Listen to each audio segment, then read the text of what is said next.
କାକରା। ଆପଣମାନେ ଏହି ତାଳ କାକରା ଆଗରୁ କେବେ ବନେଇଛନ୍ତି କି? ତାଳରେ ତ ବିଭିନ୍ନ ପ୍ରକାର ଆଇଟମ ବନେଇଥିବେ, ବରା, ଇଟିଲି, ଚକୁଳି ପିଠା, ପୋଡ ପିଠା। କିନ୍ତୁ ଏହି ତାଳ କାକରା ଆପଣମାନେ ଆଗରୁ କେବେ ବନେଇ ନଥିବେ। ଆସନ୍ତୁ ଆଜି ବନେଇବା ଏହି ତାଳ କାକରା। ଏଇ ବର୍ଷର ପ୍ରଥମ ତାଳରେ ମୁଁ ଆଜି ତାଳର କାକରା ବନେଇଛି। ଆପଣମାନେ ବି ଏମିତି ବନେଇ ପାରିବେ। ଆସନ୍ତୁ ଏହାର ପ୍ରୋସେସ ଜାଣିବା। ତାଳ ଛଡେଇବା ପାଖରୁ ଆରମ୍ଭ କରିକି କାଢିବା, ପିଠା ତିଆରି କରିବା ପର୍ଯ୍ୟନ୍ତ ଫୁଲ ପ୍ରୋସେସ ମୁଁ ଆପଣମାନଙ୍କୁ ଏହି ଭିଡିଓ ମାଧ୍ୟମରେ ଜଣେଇବି। ଭିଡିଓଟିକୁ ଫାର୍ଷ୍ଟ ଲାଷ୍ଟ ପର୍ଯ୍ୟନ୍ତ ଦେଖିବେ, ଜମାରୁ ବି ସ୍କିପ୍ କରିବେନି। ଯୋଉମାନେ ଚ୍ୟାନେଲକୁ ସବସ୍କ୍ରାଇବ କରିନାହାନ୍ତି ସେମାନେ ସବସ୍କ୍ରାଇବ କରିକି ବେଲ ଆଇକନକୁ ପ୍ରେସ କରିଦେବେ। ଆଉ ନୂଆ ନୂଆ ରେସିପି ପାଇଁ ମତେ କମେଣ୍ଟ କରିବେ। ନମସ୍କାର, ଜୟ ଜଗନ୍ନାଥ। ମାମୁନି ଫୁଡ ବ୍ଲଗରେ ମୁଁ ମାମୁନି ଆପଣମାନଙ୍କୁ ଆଉ ଏକ ନୂଆ ରେସିପି ଭିଡିଓରେ ସ୍ୱାଗତ ଜଣାଉଛି। ଏଇ ବର୍ଷର ପ୍ରଥମ ତାଳ ଆମ ଘରକୁ ରଥରୁ ବାହୁଡା ମଝିରେ ଅଣାଯାଏ। ଆଉ ଠାକୁର ଘରେ ଏହି ତାଳକୁ ଭୋଗ ଲଗାଯାଏ। ଆଜି ଆସନ୍ତୁ ଏହି ତାଳ ଫୁଲ ପ୍ରୋସେସରେ କେମିତି କାଢିବା ଆଉ ପିଠା ତିଆରି କରିବା।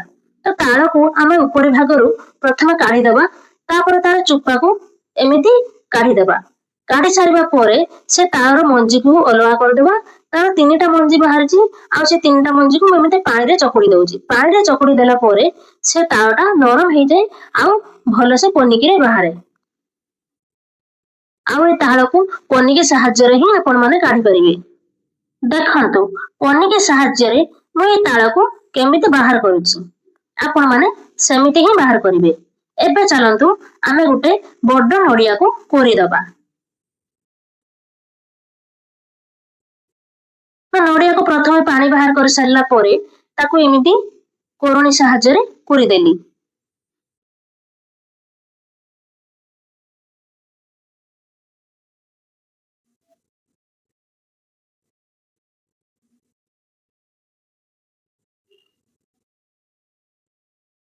ନଡିଆ କୋରି ସାରିବା ପରେ ଏବେ ଚାଲନ୍ତୁ ଆମେ କଢେଇ ଗରମ କରି ସୁଜିକୁ ଭାଜିବା। ତ ସୁଜି ପାଇଁ ମୁଁ ଏଠି ବଡ ଦାନାର ସୁଜି ନେଇଛି। ଆପଣମାନେ ଚାହିଁଲେ ଛୋଟ ଛୋଟ ଦାନା ବି ନେଇପାରିବେ, କିନ୍ତୁ ମୁଁ ଭଲ ସୁଜି ନେଇଛି, ବଡ ଦାନାର ସୁଜି।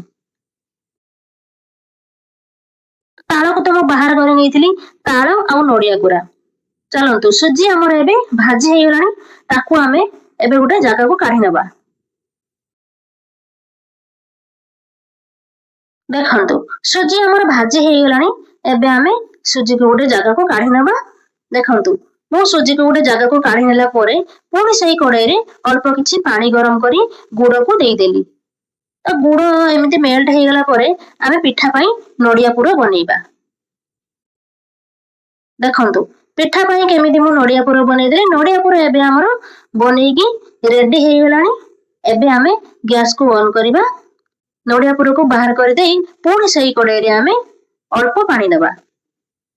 କାହିଁକି ନା ତାଳ ଯେହେତୁ ଆମର ପାଣିଆ ଅଛି, ତାଳକୁ ଆମେ ଆଉଟିବା, ସେଥିପାଇଁ ଆମେ ଅଳ୍ପ ପାଣି ଦେଲେ ପାଣିରେ ଚିନି ଆଉ ସ୍ୱାଦ ଅନୁସାରେ ଲୁଣ ଆଉ ଆମେ ପାନମହୁରି ଦବା। ତାପରେ ଆମେ ତାଳକୁ ଢାଳିକି ଡାଙ୍ଗେଇବା।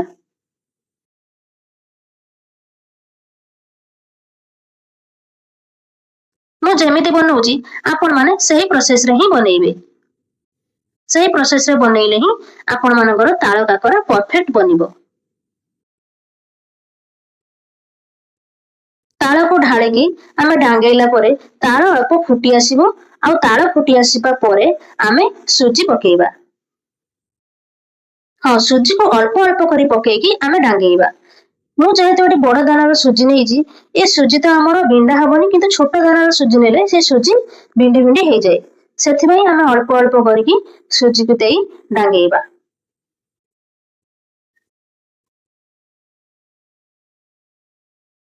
ଦେଖନ୍ତୁ ପୁରା ପରଫେକ୍ଟ ୱେରେ ଆମର ତାଳ ସୁଜି ଆମର ପୁରା ଡାଙ୍ଗେଇ ହେଇଗଲାଣି, ଟୋଟାଲି ବି ବିଣ୍ଡି ପଡିନି।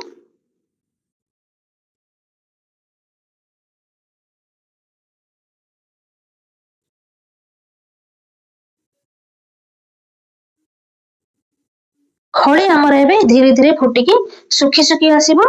ତାପରେ ଆମେ ତାକୁ ଗୋଟେ ଜାଗାକୁ କାଢି ନେବା।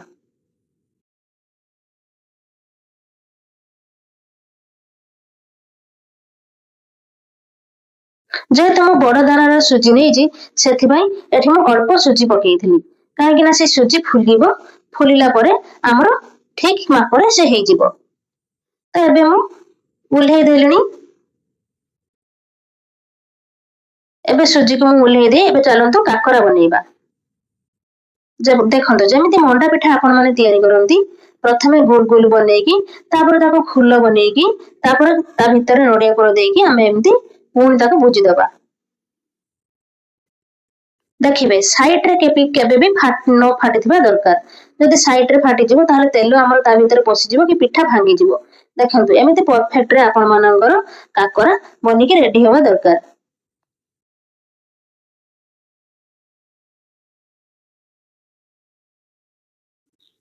ଦେଖନ୍ତୁ ସାଇଡ ରେ ବି ଯୋଉ ଟିକେ ଟିକେ ଫାଟି ଯାଇଥିଲା ମୁଁ ତାକୁ ପୁଣି ବୁଝିଦେଲି। ଦେଖନ୍ତୁ ତାଳ କାକରା ଆମର ପୁରା ବନିକି ରେଡି ହେଇଗଲା। ଏବେ ପୁଣି ଆମେ ଆଉ ଗୋଟେ ବନେଇବା।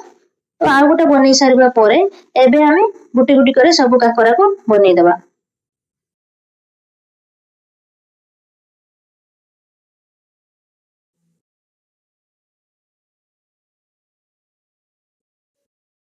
ପୁରା ଅଧିକ ଅଧିକ ଦେବେ, ଖାଇବାକୁ ଭଲ ଲାଗିବ।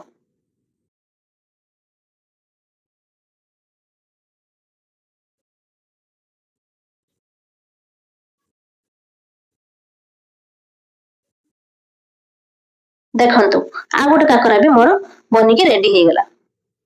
ଏବେ ଚାଲନ୍ତୁ ଆମେ ସବୁ ଯାକ କାକରାକୁ ବନେଇଦବା।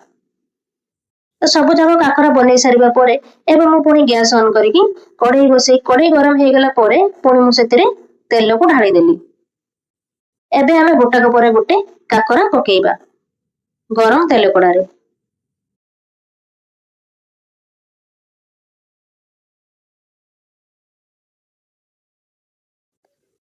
ଏବେ ଗୋଟେ ପାଖ ଆମର ହେଇଗଲାଣି, ଏବେ ଚାଲନ୍ତୁ ତାକୁ ନଉଟେଇବା। ଏବେ ଆପଣ ମାନେ ଧୀରେ ଧୀରେ ଏମିତି କରିକି ନଉଟେଇବେ, ପିଠା ଯେମିତି ତଳେ ଲାଗି ନଯାଏ। ଯଦି ପିଠା ତଳି ଲାଗିଯିବ ଆମର ପିଠା ଭାଙ୍ଗିଯିବ ଆଉ ଭଲ ହବନି। ଦେଖନ୍ତୁ ଧୀରେ ଧୀରେ କରିକି ଏମିତି ଆପଣ ମାନେ ପିଠାକୁ ନଉଟେଇବେ।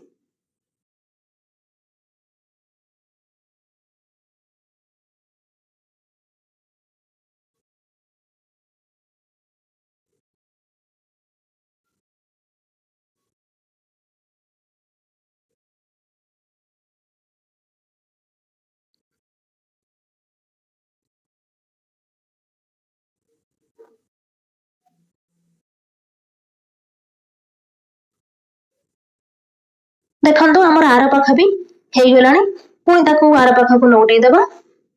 ପିଠା ଲାଲ ପଡି ଆସିବା ପରେ ଆମେ ତାକୁ ଛାଣିକି କାଢି ଆଣିବା।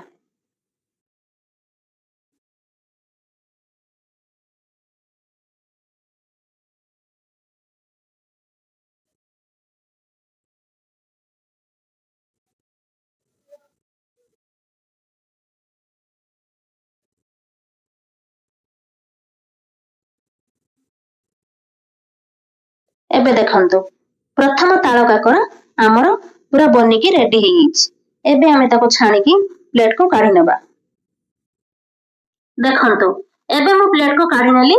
ଏବେ ନେକ୍ସଟ ଆମେ ପକେଇବା।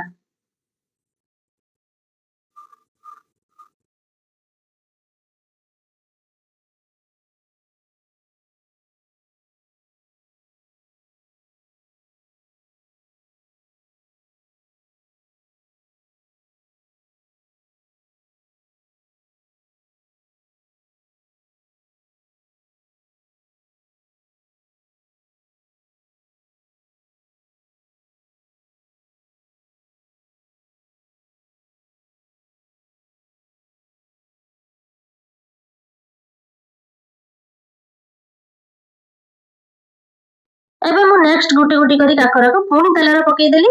ଦେଖନ୍ତୁ ଏପଟ ସେପଟ ନଉଟେଇ ସାରିବା ପରେ ଏବେ ମୋର ସେକେଣ୍ଡ ଟାଇମ ତାଳର କାକରା ବି ଲାଲ ପଡିଗଲାଣି। ଏବେ ମୁଁ ତାକୁ ଚିମୁଟା ସାହାଯ୍ୟରେ ଚିପୁଡିକି ପ୍ଲେଟକୁ କାଢି ନେବି। ତେଲକୁ ମୁଁ ଏତେ ଚିପୁଡି ଦେଉଛି କାହିଁକି ନା ତେଲ କାକରା ଭିତରେ ପିଇଯିବ ଆଉ ଖାଇବାକୁ ଭଲ ଲାଗିବନି। ସେଥିପାଇଁ ମୁଁ ତେଲକୁ ସବୁ ଚିମୁଟା ସାହାଯ୍ୟରେ ଚିପୁଡି ନେଇକି ଗୋଟାକ ପରେ ଗୋଟେ ଥାଳିକୁ କାଢି ନେଲି। ଆପଣ ମାନେ ଏମିତି ପରଫେକ୍ଟ ୱେରେ ତାଳ କାକରା ବନାନ୍ତୁ ଆଉ ମତେ କମେଣ୍ଟରେ ଜଣାନ୍ତୁ। ରହୁଛି ନେକ୍ସଟ ଭିଡିଓରେ ଆପଣ ମାନଙ୍କ ପାଇଁ ଆହୁରି ଭଲ ଭଲ ରେସିପି ନେଇ ଆସିବି। ସେଥିପାଇଁ ଆପଣ ମାନେ ନ ଭୁଲି ଚ୍ୟାନେଲଟିକୁ ଟିକେ ସବସ୍କ୍ରାଇବ କରିଦେବେ। ଏବେ ଦେଖନ୍ତୁ ସ୍ଵାଦିଷ୍ଟ ତାଳର କାକରା ମୋର ବନିକି ପୁରା ରେଡି ହେଇଗଲା। ଗୋଟେ ତାଳରେ ଏତେ ସାରା କାକରା ଆପଣମାନେ ବନେଇ ପାରିବେ।